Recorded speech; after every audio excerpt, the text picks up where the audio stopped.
Sikiliza wewe mwanamke, kazi yako ni kuhakikisha unanizalia watoto na kunitunza mimi kwa gharama yoyote. Sitaki kusikia hili wala lile. Mwanamke kazi yake sio kumiliki pesa, ni kumtunza mume wake. Tena isije ikajirudia. Mwanamke unaweka utaratibu mpya kwangu, nisije nikasikia mara nyingine. Na sitaki kusikia tena habari za wewe kama mtunza pesa. Hapa ni kwangu. Na kama kutotekeleza hili, naamini utajifungulia chooni. Kaka, Shikamoo baba. Utaratibu huu umeanza lini?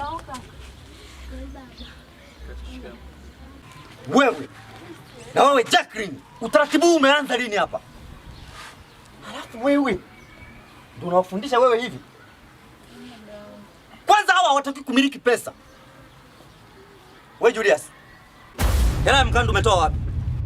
Kaka samani, shuleni kuna kikao cha wazazi unahitajika. Kikao cha wazazi? Ndio kaka. Nahitajika mimi? Ndio. Sasa shuleni, kila siku shuleni.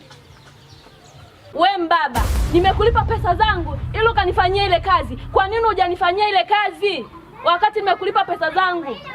Hivi unajua kuna watu wangapi wamekuja kuomba hiyo kazi nikawanyima kwa sababu ya wewe? Bwana Lami, kesho nikute umefanya kazi yangu. Sitaki masiala kabisa na kazi yangu Bwana Lami. Tajiri, nisamehe sana mimi kwa hili, lakini tatizo ni hawa. Mimi nitahakikisha kazi yako imefanyika bila chembe yoyote ya shaka. Ninyi kunguru, umeona? Mimi mama nawaambia hao watoto wako. Umeona sasa mpaka hawajafanya kazi. We Bwana Lamles, mimi naondoka. Ukiniona nimerudi hapa, nimejia pesa zangu na sio kitu kingine. Sasa basi, wewe na wewe shuleni.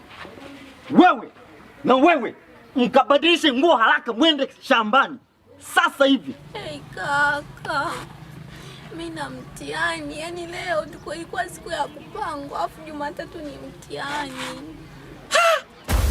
Mtihani utaleta pesa hapa? Halafu unapata wapi jeuri ya kubishana mimi na wewe? Kabisa. Pumbavu mkubwa. Sasa basi, na wapa dakika moja.